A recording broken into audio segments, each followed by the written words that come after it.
Good evening from New York. I'm Chris Hayes. Just 34 days out from the election, voting's already started in a number of states. The judge in Donald Trump's January 6th special counsel case has unsealed a new court filing just this afternoon. In the filing, special counsel Jack Smith outlines with new details why Donald Trump should be federally prosecuted for his attempted coup. And so we have a special show tonight. I'm going to be joined in just a moment by Rachel Maddow and Lawrence O'Donnell. You see them both there through the magic of television. They're going to help me break down the breaking news this evening. Now, the filing is 165 pages long, roughly half of which made up of an entirely new summary of the case. As prosecutors put it, when Trump lost the 2020 presidential election, he resorted to crimes to try to stay in office. With private co-conspirators, the defendant launched a series of increasingly desperate plans to overturn legitimate election results in 7 states that he had lost. Smith's office also explains why Donald Trump was not acting in an official capacity as president when he schemed to steal the 2020 election. Now, that distinction, obviously very important in light of this summer's ruling by the Supreme Court, which basically said the president of the United States is kind of above the law. He or she can act with impunity, like a dictator or a king, as long as whatever they do can be justified as an official act of the office of the president. And that is why Jack Smith argues that Trump was acting as a candidate, as a private citizen, fundamentally, a candidate for office when he tried to overturn the election, and therefore should still be eligible for prosecution.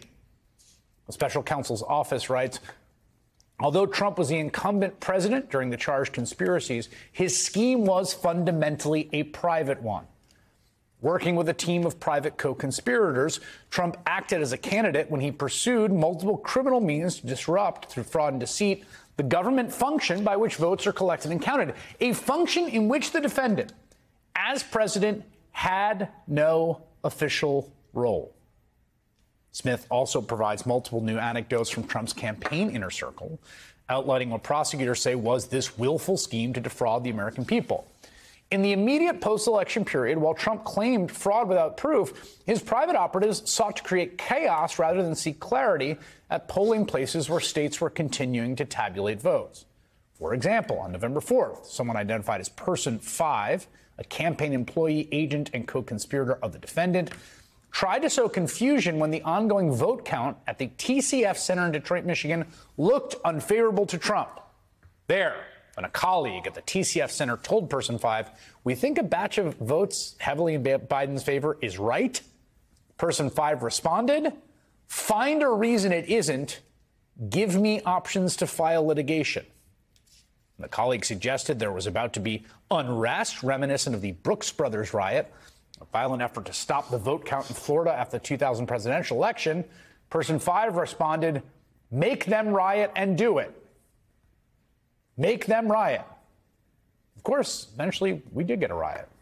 It was not like the Brooks Brothers riot of 2000, where Republican operatives posed as protesters to demonstrate outside the Miami-Dade County election office and then try to force their way inside in an effort to stop the recount of the Florida election ballot results. This was far, far worse and more widespread. A full-fledged, deadly insurrection at our nation's capital, unlike anything we've ever seen, really. Capitol ransacked, police officers having their brains bashed in. It was the end result of Donald Trump's scheme to corruptly pressure his running mate and vice president to overturn the election that they had lost without any legal or factual basis. When it became clear that Mike Pence was not going to go along with the coup, when Donald Trump, well, he unleashed the rioters on him. We just heard that Mike Pence is not going to reject any fraudulent elector votes.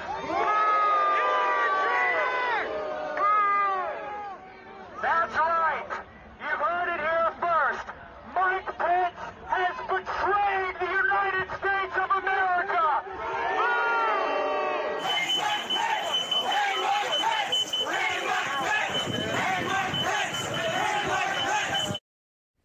Pence was set down into the basement of the Capitol for his own safety while the violent mob, urged on by Donald Trump, pillaged the Capitol, setting up a gallows outside amid chants for Pence to be hanged.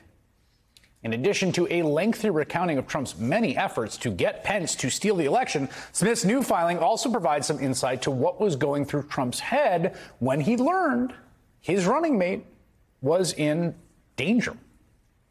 Upon receiving a phone call alerting him that Pence had been taken to a secure location, someone identified as Person 15 rushed to the dining room to inform Trump in hopes that Trump would take action to ensure Pence's safety. Instead, after Person 15 delivered the news, Trump looked at him and said only, "So what?" I'm joined now by Rachel Maddow and Lawrence O'Donnell. It's good to have you here. First, I'm just very curious to get your initial thoughts, having had a little bit of time to go through the filing. Rachel, I'll start with you. It strikes me that there's two things here that are interesting. I don't know if surprising is the right word, but it seems substantial and important. The first is, why does this filing have to exist, right? We've already got a superseding indictment. Well, this is to show the court that the immunity ruling from the Supreme Court didn't sink this case. Mm-hmm. And that, you quoted some of the meat of that. There's a number of assertions at various levels of specificity in the filing saying, listen, Trump was not doing this because he was president of the United States. He was doing this as somebody who was running to try to win a next term as president of the United States. He was doing this privately. And so there's great, very quotable lines. The executive branch has no authority or function to choose the next president. So to the extent that Trump was trying to affect the choice of the next president, he's doing so as a candidate and as an interested party, but not as president. Also, as president, quote, the defendant had no official responsibilities related to the state's administration of the election or the appointment of their electors. Right. The president has nothing to do with that. So when he's pressuring state officials, he's talking to state officials about choosing their electors, he's doing something for which there is no presidential official responsibility, and so he cannot be immune from prosecution on those things on the basis of the fact that he was president when he did him. So that very clear, very 10,000 layers of argument on that, I feel like is a very strong assertion from Jack Smith, from the prosecutors in the January 6th federal case, that the case is not sunk. The other thing that I think is important is that this happens right on the heels, within 24 hours, of J.D. Vance rolling out among the most shameless, smooth-talking, revisionist history about what Donald Trump did on January 6th and what happened at the end of the 2020 election than we've ever seen. And usually that kind of stuff is delivered to a MAGA audience, right? Last night it was delivered to more than 40 million Americans by a guy who's very smooth-talking and portrayed it as if it was no big deal. And maybe it's only the Democrats who think this was a big deal. This shows that revisionist history is absolute bunk. And when the court, I think, inevitably moves forward on the basis of this filing and says, yeah, Trump's not immune, he should be prosecuted, this proves that the case against him, the criminal case against him, is very, very strong and very detailed. It arrives sort of right in time, I think, to cut off what I think was the biggest blast and the most effective attempt at revisionist history on January 6th that we have yet seen. And it happened just last night.